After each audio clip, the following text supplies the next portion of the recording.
নমস্কার বন্ধুরা, আমি হিরণমণি। আমার ইচ্ছে নদী ব্লগ চ্যানেলে আপনাদের সকলকে স্বাগত জানাই। আমরা গতকালকে রবিবার ভারত সেবা আশ্রমের দর্শনে বেরিয়ে পড়েছিলাম। সেখানে গিয়ে দেখি বিশাল বড় মেলার আয়োজন। আগে কোনোদিনও আসেনি আমরা এই মেলার সময়, এইবারই প্রথম আসলাম। বিশাল বড় এরিয়া জুড়ে অনেকগুলো দোকান বসেছিল, দেখতেই পাচ্ছেন আশা করি। প্রচণ্ড ভিড় ছিল। এই পার থেকে ওই পার গেলাম। এই যে দেখা যাচ্ছে আমাদের ভারত সেবা আশ্রম।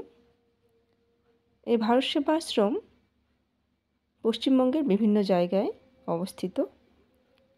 এইটা হচ্ছে আমাদের মালদা জেলার গাজল ব্লকের ঘাকশোলের ভারত সেবা আশ্রম।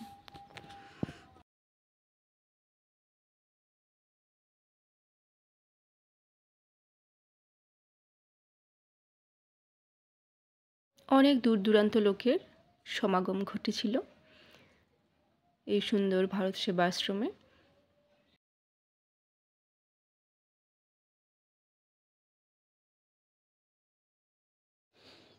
আর এই হচ্ছে সেই মন্দির, অসাধারণ।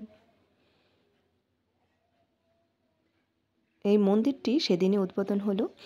আগেও এই মন্দিরটি ছিল, তবে আরও সুন্দরভাবে এরিয়া বড় করে সাজিয়ে তুলেছেন এখানকার মহারাজেরা এবং তাদের শিষ্যরা মিলে। সত্যি এক কথায় অসাধারণ। আপনাদের কাছে আমার একটাই অনুরোধ থাকলো, আপনাদের যদি সময় হয় বা সময় করে আপনারা অবশ্যই আমাদের এই ঘাকশোল ভারত সেবা আশ্রমে এসে দর্শন করে যাবেন। সত্যি মনটা ভরে যাবে একদম। দেখতেই পাচ্ছেন কত লোকের সমাগম ঘটেছে। এখানে শিব বাবা আর মা পার্বতীর সুন্দর মূর্তি ছিল। সত্যি কতটা নিখুঁতভাবে বানানো হয়েছে। আর এখানে আছে ভারত সেবা আশ্রমের প্রতিষ্ঠাতা শ্রী শ্রী প্রণবানন্দ মহারাজের সিংহাসন। সত্যি অসাধারণ লাগছিল দেখতে। আর এই ভিতরের কারুকার্য সত্যি এতটা সুন্দরভাবে তৈরি করেছিলেন।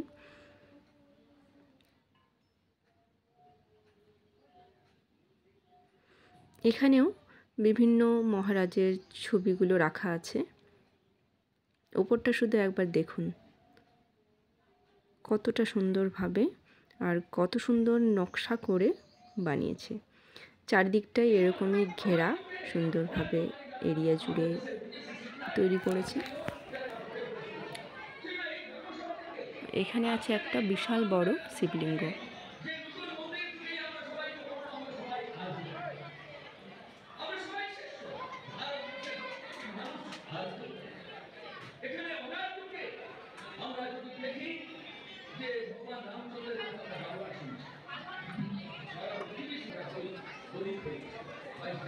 আর এই হচ্ছে মন্দিরের বাইরের বারান্দার এরিয়া। এখানে সকলে মিলে আমরা মহারাজদের বলা সুন্দর বক্তৃতা, সুন্দর কথা আমরা শুনছিলাম। আর এখন যেটা শুনছিলাম সেটা হচ্ছে মহাভারতের কিছু অংশ।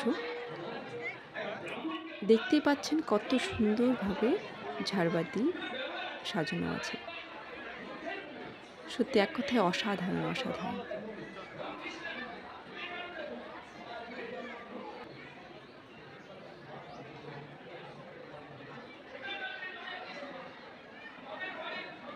এখানে পঞ্চনাখের মূর্তি আছে, কৃষ্ণ ঠাকুর আছে, খুব সুন্দরভাবে সাজানো। এই মন্দিরের ঠিক পাশেই ছিল বিশাল বড় একটু ভোগের আয়োজন।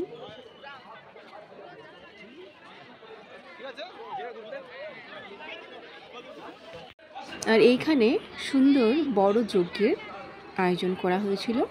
এই যজ্ঞের আয়োজনের জায়গাটা এত সুন্দরভাবে সাজানো আছে, আর পদ্ম ফুলের মধ্যে যোগ্য হবে। সত্যি অসাধারণ হবে। তারপর আমরা বেরিয়ে আসলাম। সেই আশ্রম থেকে বেরিয়ে এসেই বিভিন্ন দোকান সারি সারিভাবে বসেছে। মিষ্টির দোকান, খেলনাপাতির দোকান।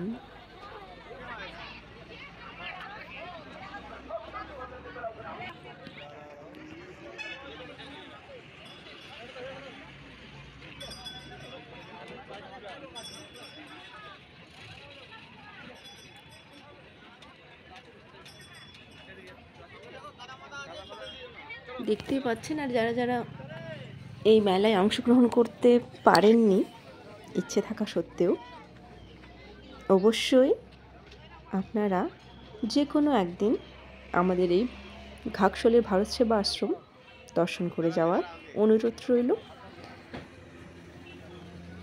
এইটা হচ্ছে ভারত সেবা আশ্রমের একদম সামনের দিকটা, তবে রাস্তার এখানে বাচ্চাদের জাম্পিংও এসছে।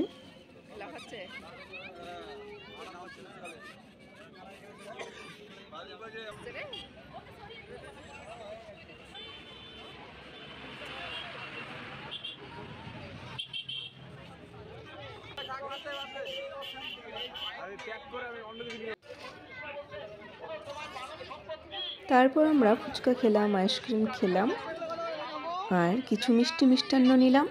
এবার চলে এসেছি আমরা খেলনাবাতি কিনবো বলে। আমার সোনা বাবানের কিছুই চাই না, কিচ্ছু খাবে না, কিন্তু একটাই জিনিস চাই, সেটা হচ্ছে ট্র্যাক্টর। জানি না বড় হলে কি হবে। এখনো পর্যন্ত আমার সোনা বাবানের 2 বছর চলছে, প্রায় 8টা থেকে 9টা তো ট্র্যাক্টর হয়েই গেছে, ট্র্যাক্টর আর জেসিবি। এই যে আমরা নিলাম ট্র্যাক্টর। আর এখানে অনেকগুলো ইমিটেশনের দোকান ছিল, সুন্দরভাবে সাজানো গোছানো, সেইগুলোও ঘুরে ঘুরে দেখলাম।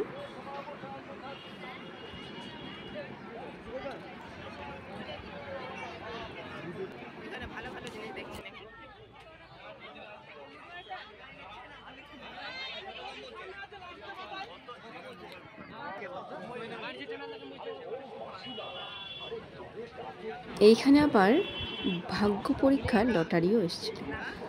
এই মেলা ঘুরে এবং ভারত সেবা আশ্রম দর্শন করে সত্যি মনটা ভরে গেল।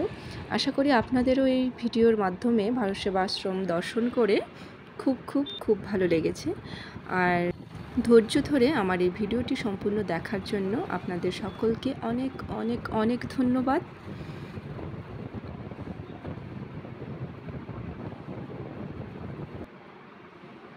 মন্দিরে কিছু ছবি তোলার মুহূর্ত আপনাদের সঙ্গে শেয়ার করলাম।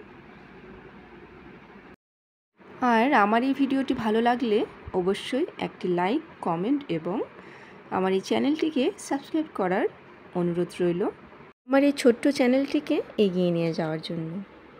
ভালো থাকবেন, সুস্থ থাকবেন। আবারও দেখা হচ্ছে নতুন কোনো ভিডিওতে। হরে কৃষ্ণ।